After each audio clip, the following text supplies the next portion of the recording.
तो बाबा चले गए थे जब you guys were very young, थोड़े अरसे के लिए। काफ़ी अरसे के लिए। कितना मिस करती थी? बहुत, बिकॉज मैं उनसे बहुत ज़्यादा करीब थी और अभी भी बहुत करीब हूँ। अभी भी करीब हो? कोई गिला नहीं? नहीं, क्योंकि सबकी अपनी ज़िंदगी होती है। मुझे लगता है कि हम भी अपनी ज़िंदगी में इतने प्रॉब्लम्स करते हैं क्रिएट अपने पेरेंट्स के लिए, अपने आसपास वाले लोगों के लिए। तो जब when it comes to you, तो हम बहुत सारे एक्सक्यूज़ेस बना लेते हैं कि ये तो इस वजह से हमने ये चीज़ की है, तो हमारे पीछे ये था। तो मे बी उनकी लाइफ का भी कोई एक्सक्यूज़ होगा जो उनके पॉइंट ऑफ व्यू से सही होगी वो बात। पूछी नहीं कभी? नहीं, क्योंकि मुझे लगता है बहुत ऑकवर्ड हो जाएंगे वो। एक दफ़ा कहा था, एक दफ़ा हुआ था, तो उसके बाद से क्योंकि ऐसा उनका रिएक्शन था, तो उसके बाद फिर मैंने कहा कि नहीं, शायद उस तरफ जाना ही नहीं चाहिए। आप अपनी रिस्पेक्ट खुद खो देते हैं। तो मेरे लिए मेरी सेल्फ रिस्पेक्ट बहुत इम्पॉर्टेंट है। अच्छा सोनिया, छोटी उम्र में तुमने अपने घर वालों की जिम्मेदारी भी उठाई and you are very close to your family. Yes. क्या ये जिम्मेदारी एक बोझ नहीं होती इतनी छोटी उम्र में? मेरे ख्याल से हम लोग सब फैमिली को साथ लेके चलने के लिए आए हैं। जिस तरह से हमारा कल्चर है और जिस तरह से जो सोसाइटी है हमारी, तो जब तक हम लोग फैमिली, मुझे लगता है जो लोग फैमिली से दूर होते हैं, पता नहीं वो कैसे सर्वाइव करते हैं। Because I have seen so many actresses जो अपने घर से दूर चली जाती हैं, मतलब आई मीन सेपरेट अपार्टमेंट ले लेती हैं और काम भी कर रही हैं, सब कुछ है, पर स्टिल मुझे नहीं लगता वो कैसे रहते हैं। मैं तो शायद एक दिन शक्ल भी ना देखूँ ना, तो अगले दिन मुझे सांस भी नहीं आता। तो मुझे लगता है कि फैमिली एक ऐसा पार्ट है आपकी ज़िंदगी का जिनको आपकी ज़रूरत नहीं है, आपको उनकी ज़रूरत होती है। तो शायद मैंने अपनी ज़रूरत के तहत उनको साथ लेके चली। कितने बहन भाई हो? We are 4। I am the oldest one. उसके बाद एक बहन है, देन अ ब्रदर और एक सिस्टर। उनमें से किसी को शौक इस फील्ड में आने का? किसी को भी नहीं, इत्तेफाक है। हालांकि मुझसे छोटी वाली बहन है, she is very slim, very tall, और हम तो कहते भी थे तुम मॉडल लगती हो, तुम चली जाओ, मगर वो बहुत शाय थी। वो वैसी है कि अच्छा घर और अच्छी जॉब, बस दैट्स इट। अच्छा, जब डिसाइड किया था इस फील्ड में आने के लिए, तो फैमिली की तरफ से क्या रिएक्शन था?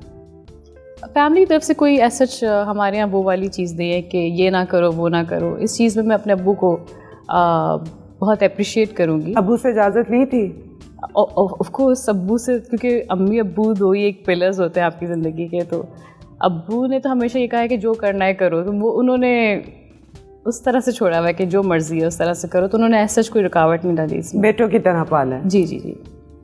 अच्छा, और you are known as a very sensitive actor. तुम्हारी बहुत सेंसिटिव एक्टिंग होती है, मैंने खुद तुम्हें बहुत फॉलो किया हुआ है।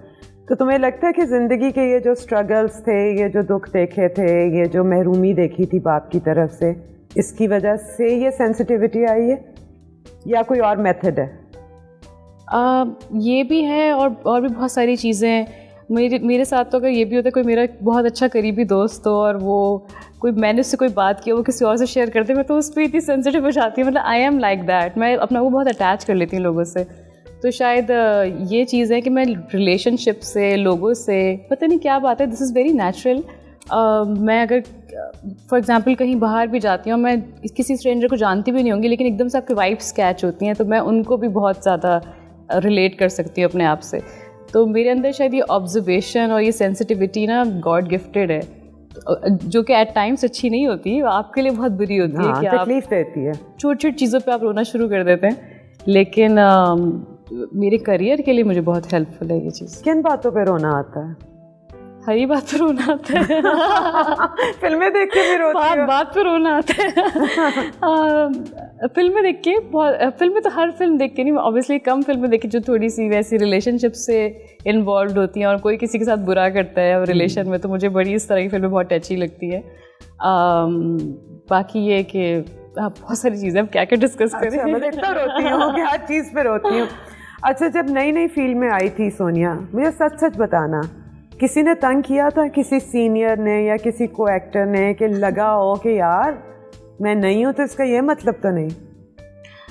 तंग किस सेंस पे?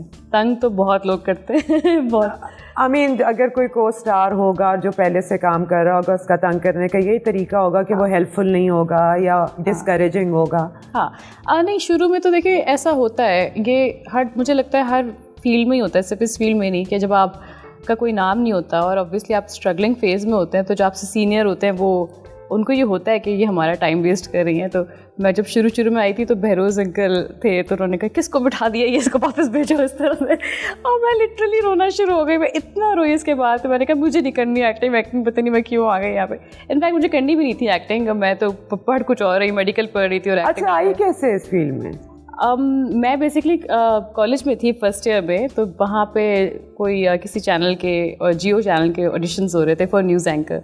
ओके। सो हमने उस वक्त ये होता है ना कि चलो ठीक है for pocket money let's do it, ये बन जाए या एयर होस्टेस बन जाए। मुझे एयर होस्टेस बनने का बहुत शौक था। मैं गई भी थी इंटरव्यू देने। हाँ, और चूज नहीं हुई।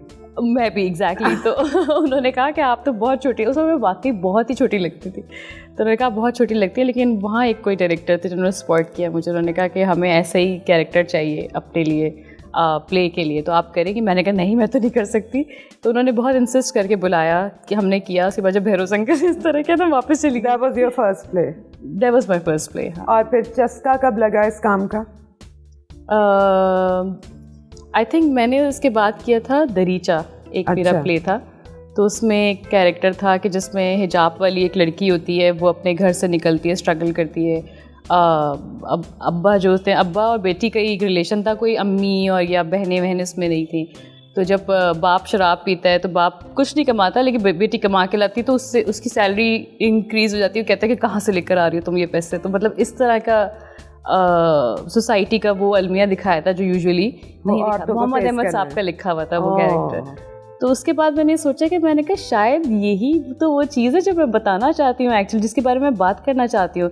तो मुझे लगा कि ये एक ऐसी जगह है, ये एक ऐसा प्लेटफॉर्म है जहाँ पे मैं बहुत सारी चीज़ें जो, क्योंकि मैं वैसे इतनी आउटस्पोकन नहीं हूँ, तो लेकिन ये जिस थैंकफुली जिस प्लेटफॉर्म पे हम एक बात भी कहते हैं तो वो बात इम्पॉर्टेंट हो जाती है। तो मैंने कहा शायद समहाउ इस प्लेटफॉर्म के थ्रू मैं वो बातें कर सकूँ जो मैं कहना चाहती हूँ, जिसके बारे में और जो चीज़ें मैं पॉइंट आउट कराना चाहती हूँ, जैसे कि आप करती हैं। आप कितनी मतलब आउटस्पोकन है, फेसबुक पे देख लें। हाँ, आप वो बातें करती हैं जो लोग कहते हैं कि शायद हम कभी सोचे भी ना। यू नो, मतलब किसी भी वजह की उससे हो सकता है कि लोग इंडस्ट्री में तो इसलिए बहुत सारी बातें नहीं करते कि भाई हमें उनसे दोस्ती भी रखनी है, तो ये वाली और ये तो है, और ये करना बहुत मुश्किल है, और बैकलैश भी बहुत मिला है मुझे ये बातें करने का। आई एम श्योर मिला होगा। बहुत सारे लोग जिनसे दोस्ती होगी अब ख़त्म हो गई होगी आपसे। हाँ, कुछ दोस्तियाँ ख़त्म भी हुई हैं, लेकिन बहुत नई दोस्तियाँ बनी भी हैं। बिल्कुल। आई थिंक फिर आपको वो सही लोग मिलते हैं जिनसे वाकई दोस्ती रखनी चाहिए। अच्छा, इसी बात से मुझे ये अंदाज़ा हुआ, एज यू सेड, कि ये स्क्रिप्ट और ये मीडियम ऐसा कि जिससे आप अपना मैसेज लोगों को दे सकते, कन्वे कर सकते। तो आप बहुत चूज़ी भी हो अपने स्क्रिप्ट के बारे में। क्या देखती हो स्क्रिप्ट में? मैं ये देखती हूँ कि सिर्फ हीरोइनिज्म ना हो उस पर कि दुपट्टा हिलाया, बाल उड़ाए और आप बस ड्रामे में आ गई। मुझे होता है कहीं ना कहीं उसके थ्रू हम मैसेज कन्वे कर सकें, कहीं ना कहीं उसके थ्रू सोसाइटी के बारे में बात कर सकें, जो कि बड़ी इंपॉर्टेंट है पाकिस्तान में स्पेशली, जो इतनी कंजर्वेटिव सोसाइटी है। देखने को हम बहुत बोल्ड हैं, हम अपने लिए बहुत बोल्ड हैं, लेकिन when it comes to you मैं बहुत कंजर्वेटिव जाऊँगी। मैं कहूँगी अच्छा तो कैसे बात कर रही हैं, ये कैसे बैठी हैं, कैसे कपड़े पहने हुए हैं उन्होंने, उसके पीछे का बैकग्राउंड नहीं देखते लोग कि क्या क्या है, मतलब किस चीज़ से।